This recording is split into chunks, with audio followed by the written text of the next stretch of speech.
Hey everyone, it's TheViper here and welcome back to another competitive Civ overview. Today's topic is the Teutons, a longtime fan favorite for many players out there, and we're going to look at how they play out in a competitive setting. Their overall win rate is just about positive, and it's interesting to see their win percentage increase the longer the game is. Their play rate and popularity seems to fluctuate a little bit patch by patch, but in competitive settings they're primarily used in team games as a pocket or as a specific counter pick in 1v1s. They have a ridiculous win rate versus both Georgians and Gujaras. Maybe people are playing blindly into melee compositions, which is what Teutons deal fine with. I'm not sure, however, after that we see a few of the civilizations where I personally would pick Teutons as a counter to, such as Slavs, Goths and Franks. The reason for this is that all these civilizations want to play a similar unit composition to the Teutons, but the Teutons have bonuses that simply make them perform that style equal or slightly better, and also have equal or better tools in the Imperial Age. The lowest win rate are against civilizations with powerful and mobile unique units, such as Spanish and Mongols, and they also have a really hard time versus the gunpowder of Bohemians and Turks. I've been a fan of Teutons in tournaments for a long time, and I believe I started the trend back in Red Bull Volo 1 to use Teutons as a counterpick to other cavalry civilizations. I would use them against civs that I mentioned earlier, such as Franks and Slavs on Land Madness for example, and that has continued to this day, but now we see more mind games where people are even making counterpicks to the counterpick. Their Dark Age is very generic, where you only really have cheaper farms with no horse color as your bonus. In 1v1s you see a rare drush here and there, but Teutons will almost always aim for a fast feudal age. This is where a scout cavalry opening is the go-to plan, as it synergizes perfectly with a massive discount on the cost of farms. I like to stay on one lumber camp with less than the usual 10 villagers on wood, simply because you don't need as much, and therefore collect additional food and gold earlier. With the cheaper farms, their flexibility is great in the feudal age, and there is maybe an argument to be made that you, for example, mix in archers early on to force your opponents to react. You can also go for the YOLO play of the tower rush, as you can garrison double the amount of villagers to shoot extra arrows. But more often than not, it is a scout opening with some spears against enemy scouts or skirmishers mixed in against archer plays. I often just play scouts for map presence, wall up and aim for the castle age, which is where their strength truly starts showing, but also their weakness.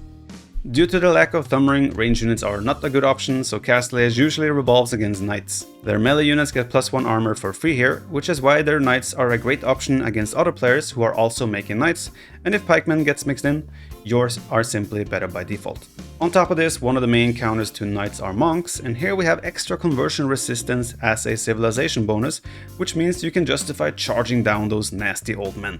The biggest problem for the Teutons, however, lies in their mobility. They don't have husbandry, which means units like conquistadors and cavalry archers have a field day. You're almost forced into elite skirmishers to counter them, but then again, they are also very fragile against small numbers of other units such as cavalry or siege. In the Imperial Age, your composition in 1v1 will almost always be halberdiers and hand cannoneers, with bombard cannons and trebuchets behind. Teutons simply don't have other good range unit options, but you can always mix in paladin. Keep in mind that Teutons get another extra melee armor in the Imperial Age, so against melee compositions you are heavily favored. I love to make the paladin commitment myself, and I find it primarily cost effective if you can pull it off as a power play in the early Imperial Age, or as a surprise switch later in the game given that you have the gold to spend.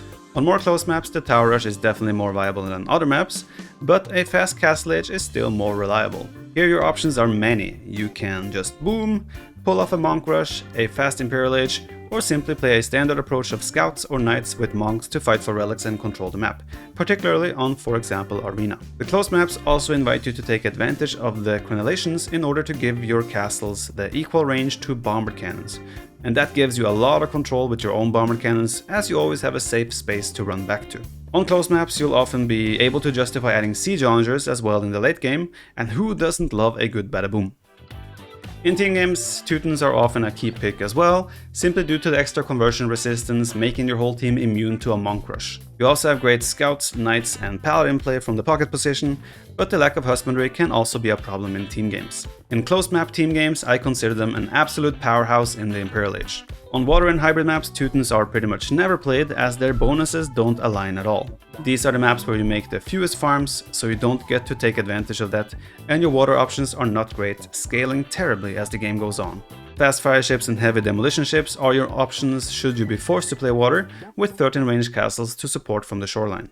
Now I know you're wondering, why is it not mentioned in the Teutonic Knight, the powerful unique unit of the Teutons? Well, The sad truth is, it is an extremely limited unit. They will absolutely dominate almost any melee unit in close combat, but there's a big but. It's an extremely slow and expensive unit, which is why it can almost never be justified in a competitive setting. It's sad, as I also love playing with the Teutonic Knights, and I love to drive them around in the siege tower, but it is rarely a good choice. Finally, let's have a look at how I rank them on different maps and through the ages. We've added another category, Hybrid, and as Aztecs didn't get a rank in the previous video, I'll give them an A there, as they are extremely deadly with their cheap Eagle Warriors, still maybe even more so, as the attention is also split on water. We also added Post-Imperial Age, where I would give the Aztecs a B. For Teutons, however, we have these rankings. On land, I would give them a B, on hybrid and water maps, I would give them a C, and then on closed maps, they get a solid S. Through their ages, I would give the Dark Age a B, the Feudal Age an S, Castle Age B, and then Imperial Age and Post-Imperial Age an A. Hope you enjoyed this Civ overview, and thank you so much for the suggestions on the Civ.